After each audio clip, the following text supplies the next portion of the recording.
సినీ నటుడు పోసాని కృష్ణమురళికి ఈరోజు కర్నూలు కోర్టు కొంత ఊరటని కల్పించింది అని చెప్పుకోవచ్చు. బెయిల్ని కూడా మంజూరు చేసింది. మనతో మాట్లాడడానికి వైసీపీ లీగల్ సెల్ అధ్యక్షుడు సువర్ణారెడ్డి మనతో ఉన్నారు. సార్ చెప్పండి, ఈరోజు కోర్టు ఎలాంటి బెయిల్ మంజూరు చేసింది? బెయిల్లో ఎలాంటి రిస్ట్రిక్షన్స్ పెట్టడం జరిగింది?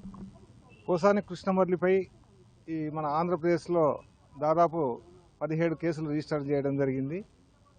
ఈ 17 కేసులు కూడా బిలో 3 years పనిష్మెంట్ పడే కేసులు మాత్రమే. కాబట్టి మేము చెప్పేది ఏమంటే, పోసాని కృష్ణమురళి గారిని అతనికి 35(3) BNSS కింద నోటీసులు ఇవ్వకుండా పోలీసు వారు అక్రమంగా అరెస్ట్ చేసి కోర్టుల్లో ప్రొడ్యూస్ చేయడం జరిగింది. పీటీ వారెంట్పై అయితేమి ఏ విధంగా అయితే ఈరోజు ఈ యొక్క ఆదోని 3 Town పోలీస్ స్టేషన్ వారు 4వ తారీఖున పీటీ వారెంట్పై ఇక్కడికి తీసుకుని రావడము, అదేవిధంగా జ్యుడిషియల్ రిమాండ్ ఇవ్వడం జరిగింది. ఈరోజు నిన్న దినం అనగా మన జేఎఫ్సీఎం కోర్టు వారు, గౌరవ కోర్టు వారు నిన్న పోలీస్ కస్టడీ పిటిషన్ డిస్మిస్ చేయడం జరిగింది. అదేవిధంగా ఈరోజు బెయిల్ అప్లికేషన్ కూడా అలౌ చేయడం జరిగింది.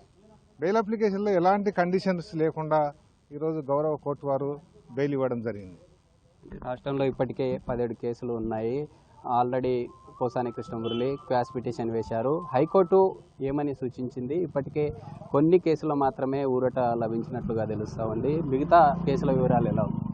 హైకోర్టులో ఇక్కడ ఏదైతే పీటీ వారెంట్స్ ఎగ్జిక్యూట్ చేసినారో ఆ కేసులలో కాకుండా మిగతా కేసులలో ఈ యొక్క పోసానిపై పెట్టిన కేసులను క్వాష్ చేయమని పిటిషన్లు వేయడం జరిగింది. అయితే గౌరవ హైకోర్టు వారు పోసాని కృష్ణమురళి గారికి కేవలం 35(3) BNSS కింద నోటీసులు ఇచ్చి రిమాండ్ ఇవ్వని చెప్పడం జరిగింది. అంటే మీరు రేపు మొత్తం పూచీకత్తు ఏదైతే ఉందో కోర్టు విధించిన బెయిల్ షరతులను సబ్మిట్ చేసిన అనంతరం మరోసారి ఈ బెయిల్ మీద విడుదలయ్యి వెళ్తారా, లేకుంటే భవానీపురం పోలీసులు మరోసారి రిమాండ్ తీసుకునే ఛాన్స్ ఉంటుంది? రేపు మేము బెయిల్ యొక్క ఈ పూచీకత్తులు సబ్మిట్ చేస్తే ఖచ్చితంగా రేపు బెయిల్ ఆర్డర్ వస్తుంది. లేదంటే బెయిల్ అట్లే పెండింగ్లో ఉంటుంది. ఒకవేళ in case Bhavanipuram police station వాళ్ళు నమోదు చేసిన కేసులో కూడా రేపు బెయిల్ ఆర్డర్ కింద వచ్చిందంటే వాళ్ళకి అరెస్ట్ అవకాశం అనేది ఉండదు. అంటే ఇప్పటికే మనం చూస్తూ ఉన్నాము 4 కేసులు ఏవైతే నమోదయ్యాయో అందులో 3 వాటికి సంబంధించి ఈ బెయిల్ మంజూరు కావడం జరిగింది. రేపు ఫైనల్గా ఈ భవానీపురంలో మాత్రమే రిమాండ్ విధించింది. ఒకవేళ భవానీపురం పోలీసులు తీసుకునే ఛాన్స్ ఉంటుందా, లేకుంటే కొత్తగా ఏదన్నా పీటీ వ్యారెంట్లో భాగంగా కొత్తగా వేరే స్టేషన్కి వెళ్ళే ఛాన్స్ ఉంటుందా? మాకున్న సమాచారం ప్రకారము అక్కడ విజయవాడ కోర్టులో కూడా బెయిల్ అప్లికేషన్ మూవ్ చేయడం జరిగింది. అది కూడా అక్కడ కూడా బెయిల్ వచ్చే అవకాశం ఉంది. కొత్తగా పీటీ వారెంట్స్ అంటే మళ్ళీ ఏదన్నా కేసులు ఉంటే పీటీ వారెంట్స్ కూడా ఎగ్జిక్యూట్ చేసే అవకాశం ఉంటుంది, కొత్తగా ఏదైనా కేసులు నమోదైతే.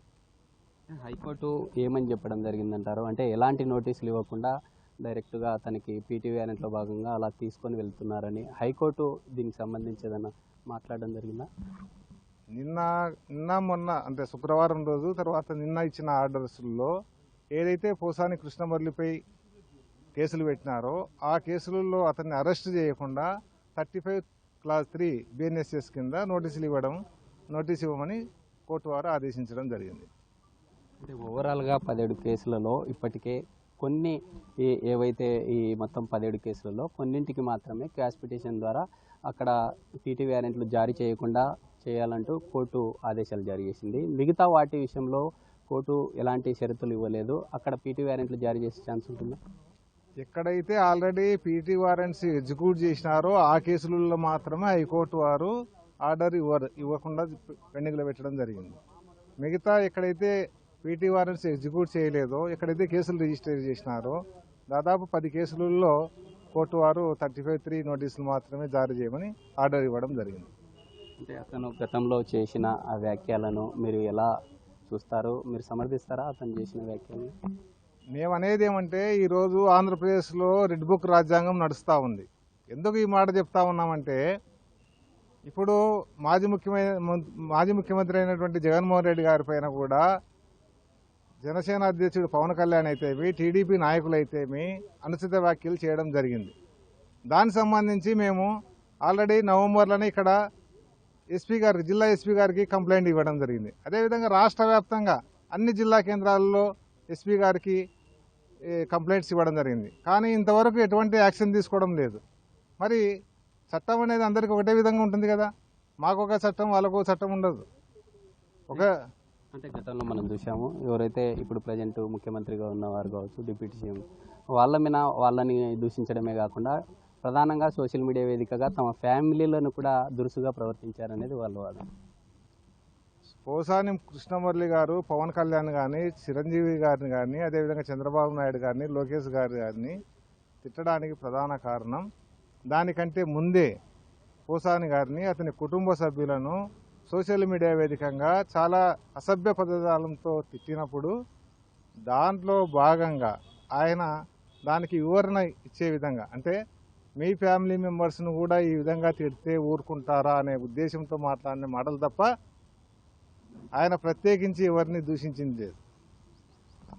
ఇది మొత్తంగా ఈరోజు కర్నూలు కోర్టు విధించిన ఈ బెయిల్ ఏదైతే ఉందో, బెయిల్ ఇప్పటికే ఆ పూచీకత్తు ద్వారా 2 వ్యక్తులను జామీన్గా పెట్టి 20,000 షూరిటీగా పెట్టడంతో రేపు ఉదయం పోసాని కృష్ణమురళి కర్నూలు జైలు నుండి విడుదలయ్యే అవకాశం ఉంది. ఒకవేళ జైలు నుండి విడుదలైన అనంతరం భవానీపురం పోలీసులు ఇటీవల కర్నూలు నుండి తీసుకెళ్లిన విషయం మనకు తెలిసిందే. భవానీపురం పోలీసులు భవానీపురం కేసులో ఇప్పటికే విజయవాడ కోర్టు రిమాండ్ కూడా విధించింది. అయితే చూడాలి, ఒకవేళ ఇక్కడ కర్నూలు జిల్లా జైలు నుండి విడుదలైన అనంతరమే విజయవాడ జైలుకు తరలిస్తారా? ఒకవేళ ఇప్పటికే విజయవాడ జైల్లో కొంత వసతుల ప్రాబ్లంతో కావచ్చు, అక్కడ విఐపి సంబంధిత పోటు ఎక్కువగా ఉండడంతో అక్కడ సెక్యూరిటీ సంబంధించినటువంటి ఇష్యూ ఉండడంతోనే మరోసారి కర్నూలుకు తీసుకొని రావడం జరిగింది. ఒకవేళ విజయవాడ లేని పక్షంలో నెల్లూరుకు తీసుకెళ్లే అవకాశాలు ఉన్నట్లుగా కూడా ఖచ్చితంగా కనిపిస్తూ ఉంది. అయితే పోసాని కృష్ణమురళికి సంబంధించి ఓవైపు ఉత్కంఠ వాతావరణం నెలకొంది అని చెప్పుకోవచ్చు, ఓవైపు ఊరట, మరోవైపు ఉత్కంఠ వాతావరణం నెలకొంటుంది. అయితే ఇప్పటికే వైసీపీ సంబంధించినటువంటి లీగల్ సెల్ వాళ్ళంతా చెప్తుందంతా ఒకటే, ఒకే కేసు విషయంలో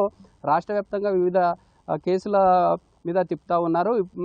ఇప్పటికైనా కోర్టు జారీ చేసినటువంటి నోటీసులు ఏవైతే ఉన్నాయో ముందస్తుగా నోటీసులు ఇవ్వాలి, లేని పక్షంలో ఇలా పీటీ వ్యారెంట్లు కానీ ఈ విధంగా తీసుకెళ్లడం కరెక్ట్ కాదంటూ వీరు చెప్తున్నటువంటి పరిస్థితి అయితే కనిపిస్తూ ఉంది. అయితే చూడాలి, రేపు విడుదలైన అనంతరమే ఇక్కడ నుండి నేరుగా విజయవాడ సబ్ జైలుకు రిమాండ్ మీద తీసుకెళ్తారా, లేకుంటే అక్కడ నుండి నెల్లూరుకు తీసుకెళ్తారా అనే అంశం అయితే కొంత హైటెన్షన్గా వాతావరణం అయితే కనిపిస్తున్నట్లుగా తెలుస్తుంది.